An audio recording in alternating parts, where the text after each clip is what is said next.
Welcome to bird media. నేను మీ పవన్ కృష్ణమూర్తి. బేసిక్గా ఇది తెలంగాణ హైకోర్టు చేసినటువంటి వ్యాఖ్యలు కాబట్టి తెలంగాణకు సందర్భంగా తీసుకోవాలండి. కాకపోతే దేశం మొత్తం రాజకీయ నాయకులు ఇచ్చేటువంటి ఉచిత హామీలు ఏవైతే ఉన్నాయో దానికి సంబంధించి దీని ఒక ఎగ్జాంపుల్ కింద మనం చెప్పుకోవచ్చు. ముఖ్యంగా తెలంగాణలో ఎంతో ప్రతిష్టాత్మకంగా అమలు చేస్తున్నటువంటి కళ్యాణ లక్ష్మి, షాదీ ముబారక్ ఈ పథకాల మీద హైకోర్టు చేసిన వ్యాఖ్యలు ఇది కేవలం ఒక ప్రభుత్వ పథకానికి సంబంధించినటువంటి న్యాయపరమైన అంశంగా కాదు, రాష్ట్ర ఆర్థిక పరిస్థితి, ప్రభుత్వ వ్యయ ప్రాధాన్యతలు, సంక్షేమ పథకాల పేరుతో పెరుగుతున్న ఆర్థిక భారం, అంతకుమించి దేశంలో పెరుగుతున్న ఫ్రీ బీ పాలిటిక్స్ దీని మీద పెద్ద చర్చకి దారితీశాయి. ఈ పథకాలకు సంబంధించిన నిధుల నిలిపివేత మీద గతంలో ఇచ్చిన మధ్యంతర ఉత్తర్వులను ఎత్తివేయడానికి హైకోర్టు నిరాకరించింది. అట్ ద సేమ్ టైం ఉద్యోగులకి జీతాలు, విశ్రాంత ఉద్యోగులకి పెన్షన్లు సకాలంలో అందని పరిస్థితి ఉంటే మరోవైపు ప్రజాధనాన్ని ఉచిత పథకాల కోసం ఖర్చు చేయడం ఎంతవరకు సమంజసం అనేటువంటి ఒక ప్రశ్నని న్యాయస్థానం లేవనెత్తింది. Which is actually good. ఎందుకంటే రాష్ట్ర ఆర్థిక పరిస్థితి మీద డేంజర్ బెల్స్ మోగుతున్నాయి అన్న తరహాలో కోర్టు చేసినటువంటి హెచ్చరికలు ఇప్పుడు ఇటు రాజకీయ, సామాజిక వర్గాల్లో సాధారణం కంటే ఇంకా ఎక్కువే చెప్పాలంటే. ఎందుకంటే చాలామంది అనుకోవచ్చు, కోర్టు ఎవరా మా ఉచిత పథకాలకి లేదంటే గవర్నమెంట్ ఇచ్చే పథకాల మీద మాట్లాడడానికి కోర్టు ఎవరు అనేటువంటి ఒక ఇది కూడా నడుస్తుంది. సో మొత్తానికి అన్ని వర్గాల్లో కూడా ఇప్పుడు చర్చకు కారణమవుతున్నాయని చెప్పడంలో ఏమాత్రం అతిశయోక్తి లేదు. So here the question comes is, Kalyana Lakshmi, Shaadi Mubarak పథకాలు ఉండాలా వద్దా అన్నది కాదు. పేద కుటుంబాలకి ప్రభుత్వం అండగా నిలవడం తప్పు కానే కాదు. నిజానికి పేదరిక నిర్మూలన, సామాజిక భద్రత, విద్య, వైద్యం ఇలాంటి రంగాల్లో ప్రభుత్వ సహాయం అనేది ఖచ్చితంగా అవసరం. కానీ సంక్షేమం పేరుతో ప్రభుత్వ ఆర్థిక సామర్థ్యాన్ని మించి నిరంతరం ఖర్చు చేస్తే ఆ ఖర్చుకి డబ్బులు ఎక్కడి నుంచి వస్తాయి? సరే, ఒక్కసారి ఇచ్చే సహాయం ప్రతి సంవత్సరం పునరావృతం అయ్యేలాగా రిపీటెడ్గా ఖర్చుగా మారితే దాని పరిస్థితి ఏంటి? భవిష్యత్తులో దాని భారం అనేది ఎవరు మోస్తారు? ఈ ప్రశ్నలే ఇప్పుడు అసలుగా చర్చించాల్సినటువంటిది. 2014లో తెలంగాణ రాష్ట్రం ఏర్పడినప్పటి నుంచి కళ్యాణ లక్ష్మి, షాదీ ముబారక్ లాంటి పథకాలు అమలు చేస్తున్నారు. పేద కుటుంబాలకి వివాహ సమయంలో ఆర్థిక సహాయం అందించడం వాటి ప్రధాన ఉద్దేశం. అయితే ఇలాంటి పథకాలతో పాటుగా కాలక్రమేణా అనేక రాష్ట్రాల్లో ఉచితాలు, నగదు బదిలీలు, సబ్సిడీలు, ఉచిత విద్యుత్, ఉచిత ప్రయాణం, ఉచిత వస్తువులు, ఎన్నికల హామీ రూపంలో సంక్షేమ పథకాల సంఖ్య పెరుగుతూ వచ్చింది. ప్రజలకి తక్షణ ఉపశమనం కల్పించే ఈ పథకాలు రాజకీయంగా అట్రాక్టివ్గా అనిపిస్తాయి. కానీ ప్రభుత్వ ఖజానాకి, తద్వారా ప్రజల జేబులకి కూడా ఇవి నిరంతరం ఒక ఆర్థికపరమైనటువంటి భారంగా కూడిన బాధ్యతలుగా మారతాయి. ప్రభుత్వానికి వచ్చే డబ్బు అంతులేనిదేం కాదు, లిమిటెడే. పన్నుల ద్వారా వచ్చే ఆదాయం, ఇతర ప్రభుత్వ ఆదాయాలు, కేంద్రం నుంచి వచ్చే నిధులు, అవసరమైతే తీసుకునే అప్పులు, ఇవన్నీ కూడా ప్రధాన వనరులు. మరోవైపు ఉద్యోగుల జీతాలు, పెన్షన్లు, సంక్షేమ పథకాలు, అప్పుల మీద వడ్డీలు, ప్రభుత్వ నిర్వహణ, ఖర్చులు, రోడ్లు, సాగునీరు, తాగునీరు, విద్య, వైద్యం, పరిశ్రమలు, మౌలిక వసతులు, బ్లా బ్లా బ్లా బ్లా బ్లా ఇంకా ఎన్నుంటే అన్ని ఖర్చులే. ఆదాయం పెరగకుండా ఈ ఉచిత పథకాల ఖర్చు పెరుగుతూ పోతే ప్రభుత్వం అభివృద్ధి వ్యయాన్ని తగ్గించాల్సి వస్తుంది, లేదా మరిన్ని అప్పులు చేయాల్సి రావచ్చు. అప్పులు పెరిగితే వడ్డీ భారం పెరుగుతుంది. వడ్డీ భారం పెరిగితే భవిష్యత్ ఆదాయంలో పెద్ద భాగం పాత అప్పులకే చెల్లించేటువంటి ప్రమాదం ఉంటుంది. అంటే ఈరోజు ఇచ్చేటువంటి ఉచితం రేపటి ఆర్థిక స్వేచ్ఛను తగ్గించేటువంటి పరిస్థితి రావచ్చు. అందుకే ఫ్రీ బీజ్ అంటే ప్రతి సంక్షేమ పథకాన్ని ఒకే ఘాటన కట్టడం కూడా సరైంది కాదు. పేదలకి ఆహారం, ఆరోగ్య రక్షణ, పిల్లలకి విద్య, దివ్యాంగులు, వృద్ధులు, అత్యంత వెనుకబడిన వర్గాలకి సామాజిక భద్రత, ఇలాంటివన్నీ కల్పించడం సంక్షేమ రాజ్యంలో భాగం. కానీ ఒక పథకం నిజంగా అవసరమైనటువంటి వాళ్ళకి చేరుతోందా? దానివల్ల వారి జీవన ప్రమాణాలు మెరుగవుతున్నాయా? లేక కేవలం తాత్కాలిక ప్రయోజనం మాత్రమే కలుగుతోందా? ప్రభుత్వానికి దాని వార్షిక భారం ఎంత? భవిష్యత్తులో ఆ ఖర్చు ఇంకా ఎంత పెరుగుతుంది అనే ప్రశ్నలకి సమాధానాలు ప్రభుత్వం దగ్గర ఉండి తీరాల్సిందే. మరీ ముఖ్యంగా ఎన్నికల సమయంలో ఓట్ల కోసం ప్రకటించినటువంటి హామీలు అధికారంలోకి వచ్చిన తర్వాత శాశ్వత ప్రభుత్వ వ్యయాలుగా మారితేనే అసలు సమస్య అనేది మొదలవుతుంది. ఈ సిచ్యువేషన్లో ఇంకో క్వశ్చన్ వస్తుంది, ఉచిత పథకాలు కేవలం భారతదేశంలోనే ఉన్నాయా? నిజానికి అలా కూడా కాదు.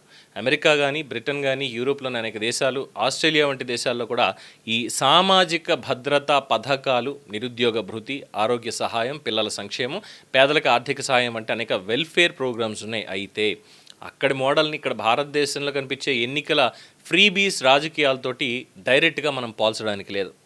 ఎందుకంటే అనేక కంట్రీస్లో వెల్ఫేర్ ప్రోగ్రామ్కి నిర్దిష్టమైనటువంటి అర్హతలు, ఆదాయ పరిమితులు, అవసరాల ఆధారంగా ఒక టార్గెటెడ్గా ఇవన్నీ అమలు చేస్తారు. వాటి ఆర్థిక భారం, బడ్జెట్ సామర్థ్యం, పన్నుల ఆదాయం, సామాజిక భద్రతా వ్యవస్థలతో అన్నిటితో కలిపి లెక్కబెట్టి చేస్తారు. అంటే ఉచిత సహాయం ఉండడం అనేది ఇక్కడ సమస్య కాదు. అది ఏ ఉద్దేశంతో, ఎవరికి, ఎంతకాలం, ఎలా ఇస్తున్నాము, ఎందుకోసం ఇస్తున్నాము, ఏ ఫలితం కోసం ఇస్తున్నాము అన్నదే ఇక్కడ అసలైనటువంటి పాయింట్. ఇక భారతదేశంలో మాత్రం ఎన్నికల రాజకీయాలు ఈ అంశాన్ని మరింత సంక్లిష్టం చేస్తూనే ఉండొచ్చేమో. ఒక పార్టీ ఒక పథకం ప్రకటిస్తే మరో పార్టీ దానికంటే పెద్దదని ప్రకటిస్తుంది. ఒక పార్టీ ఉచిత విద్యుత్ అంటే ఇంకో పార్టీ ఉచిత ప్రయాణం అంటుంది. ఒక పార్టీ నగదు బదిలీ అంటే ఇంకో పార్టీ మరింత ఎక్కువ నగదు హామీ ఇస్తుంది. ఎన్నికల సమయంలో ఇచ్చినటువంటి ఈ హామీలు అధికారంలోకి వచ్చిన తర్వాత ప్రభుత్వానికి గుద్దిబండగా, ఖర్చులుగా మారతాయి. ఒక్కసారి ఈ ప్రజలకి ప్రయోజనం అందించడం ప్రారంభించిన తర్వాత దాన్ని తగ్గించడం, లేదంటే పూర్తిగా నిలిపేయడం అనేది రాజకీయంగా కూడా కష్టమైపోతుంది. దీంతో తాత్కాలిక ఎన్నికల హామీ కాస్త శాశ్వత ఆర్థిక బాధ్యతగా మారిపోతుంది, బరువుగా మారిపోతుంది. ఇక్కడ సంక్షేమానికి ఫ్రీబీకి మధ్యన తేడా గమనించాలి. ఒక పేద కుటుంబానికి ఒక్కసారి ఆర్థిక సహాయం అందించడం తక్షణ ఉపశమనాన్ని ఇవ్వచ్చు. కానీ అదే ప్రజలకి నైపుణ్యం నేర్పించి, ఉపాధి కల్పించి, చిన్న వ్యాపారం ప్రారంభించేందుకు సహాయం చేసి, ఉత్పాదక ఆస్తిని సృష్టించేటువంటి అవకాశం కల్పిస్తే ఆ సహాయం భవిష్యత్తులో ఆదాయాన్ని సృష్టించగలదు. ఒక ప్రభుత్వం నిరంతరం డబ్బు పంచుతూ ఉంటే ప్రజల అవసరం అలాగే ఉండిపోవచ్చు. కానీ ప్రభుత్వం ప్రజల ఆదాయం పెరిగేలా అవకాశాలు కనుక సృష్టిస్తే అదే సంక్షేమం మరియు అభివృద్ధికి దారితీస్తుంది. అందుకే ప్రభుత్వ లక్ష్యం కేవలం ఎంతమందికి ఎంత పంచాం అన్నది కాకుండా ఎంతమందిని స్వయం ఆధారితంగా మార్చాము అన్నటువంటిదే ఇక్కడ ఉండాలి. ప్రభుత్వం ప్రజలకు డబ్బు ఇవ్వడం కంటే ప్రజలకు డబ్బు సంపాదించే అవకాశాలు కల్పించడం దీర్ఘకాలిక పరిష్కారం. విద్యలో పెట్టుబడి పెడితే భవిష్యత్తులో నైపుణ్యం పెరుగుతుంది. ఆరోగ్యంలో పెట్టుబడి పెడితే కుటుంబాలపై వైద్య ఖర్చుల భారం తగ్గుతుంది. పరిశ్రమలకు, మౌలిక సదుపాయాలకు కల్పిస్తే పెట్టుబడులు వస్తే ఉద్యోగాలు వస్తే కుటుంబ ఆదాయం పెరుగుతుంది. ఆదాయం పెరిగితే పేదరికం తగ్గుతుంది. అదే డెవలప్మెంట్ సైకిల్. కానీ ఈ పెట్టుబడుల స్థానంలో ప్రభుత్వ నిధులు మొత్తం పునరావృత ఉచిత పథకాలకే వెళ్తే తక్షణ ఉపశమనం అనేది మనకి అనిపించిన దీర్ఘకాలికంగా ఆర్థిక వ్యవస్థకు అవసరమైనటువంటి ఉత్పాదక పెట్టుబడులు తగ్గిపోయేటువంటి ప్రమాదం కూడా ఉంది. ఇదే కారణంగా తెలంగాణ హైకోర్టు చేసిన వ్యాఖ్యలు కీలకంగా మారుతున్నాయి. కోర్టు ప్రశ్న ఒక పథకానికి మాత్రమే పరిమితం కాదు. ఉద్యోగులకు జీతాలు, విశ్రాంత ఉద్యోగులకు పెన్షన్లు వంటి ప్రభుత్వ ప్రాథమిక బాధ్యతలు సకాలంలో నెరవేర్చాల్సినటువంటి పరిస్థితిలో ప్రభుత్వం ఆర్థిక ప్రాధాన్యతలు ఎలా ఉండాలి అన్నదే పెద్ద ప్రశ్న. ఒకవైపు ప్రభుత్వం తన సాధారణ బాధ్యతలు నిర్వహించేందుకు ఆర్థిక ఇబ్బందులు, మరోవైపు కొత్త పథకాల కోసం భారీగా నిధులు కేటాయించడం. ఇది ఎంతవరకు ఆర్థికంగా స్థిరమైనటువంటి విధానం అన్నదే ప్రజాస్వామ్యంలో తప్పనిసరిగా చర్చించాల్సినటువంటి అంశం. అయితే ఈ చర్చని రాజకీయ విమర్శలకే పరిమితం చేయకూడదు. ఏ ప్రభుత్వం అధికారంలో ఉన్నా ఒకే ప్రశ్న వర్తించాలి. ప్రజాధనం ఎవరిది? పన్ను చెల్లించే ప్రజలది. ఆ డబ్బుని ప్రభుత్వం ఖర్చు చేస్తున్నప్పుడు ప్రతి రూపాయికి జవాబుదారీగా ఉండాలి. పథకం వల్ల ఎంతమందికి ప్రయోజనం కలిగింది, ఎంత ఖర్చు అయ్యింది, ఆ ప్రయోజనం ఎంతకాలం కొనసాగుతుంది, దానివల్ల పేదరికం తగ్గిందా, ఉపాధి పెరిగిందా, రాష్ట్ర ఆదాయం పెరిగిందా అన్నదే ఇక్కడ కొలమానం. ఫలితం లేనటువంటి పథకాన్ని కేవలం రాజకీయ కారణాలతో కొనసాగించడం ప్రజాధనం మీద బాధ్యతాయుతమైనటువంటి పరిపాలనగా చెప్పలేం. అందుకే తెలంగాణ హైకోర్టు చేసినటువంటి ఈ తాజా వ్యాఖ్యల్ని కేవలం కళ్యాణలక్ష్మి, షాదీ ముబారక్ పథకాలపై తీర్పు కింద చూడడం సరిపోదు. ఇవి దేశంలో పెరుగుతున్నటువంటి ఫ్రీబీస్, ఉచిత రాజకీయాలు అనే దాని మీద మరింత విస్తృతమైనటువంటి చర్చకు దారి తీయాల్సినటువంటి వ్యాఖ్యలు. So need of the hour, దీని మీద చర్చ జరగాలి. సంక్షేమం మనకి అవసరమే, కానీ సంక్షేమానికి కూడా ఆర్థిక పరిమితులు ఉండాలి. పేదలకి అండగా నిలవాలి. కానీ అదే సమయంలో వారు ఎప్పటికీ ప్రభుత్వ సహాయంపై ఆధారపడే పరిస్థితి రాకుండా స్వయం ఆధారితంగా మారేటువంటి మార్గాలను కూడా సృష్టించాలి. ఎన్నికలను గెలిపించే పథకాల కంటే ఆర్థిక వ్యవస్థను బలోపేతం చేసే విధానాలకి ప్రాధాన్యం అనేది ఇక్కడ ఇవ్వాలి. ఇక్కడ చివరి ప్రశ్న చాలా సింపుల్.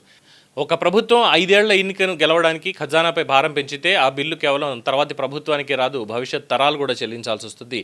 అందుకే తెలంగాణ హైకోర్టు చేసిన వ్యాఖ్యలు ఒక పథకం మీద వచ్చిన న్యాయపరమైనటువంటి అభిప్రాయంగా కాకుండా సంక్షేమం ఎక్కడ ముగుస్తుంది, ఉచిత రాజకీయాలు ఎక్కడ మొదలవుతాయి, అభివృద్ధికి కేటాయించాల్సిన ప్రజాధనం ఎంతవరకు తాయిలలుగా మారాలి అనేటువంటి పెద్ద ప్రశ్నగా మిగిలిపోతుంది. అలాగే చూడాల్సిన అవసరం కూడా ఉంటుంది. చూద్దాం మరి ఉచితాల మీద రాకీనాలు ఏమంటారు, అదేనండి రాజకీయ నాయకులు ఏం మాట్లాడతారనేది. Let's wait and see. దీని మీద మీ అభిప్రాయం తెలియచేయండి. చూస్తూనే ఉండండి ది బర్డ్ మీడియా. ఈ వీడియో మీకు నచ్చినట్లయితే లైక్ చేయండి, షేర్ చేయండి, సబ్స్క్రైబ్ చేయండి. మరిన్ని అప్డేట్ల కోసం మా వాట్సాప్ ఛానల్ను ఫాలో చేయండి.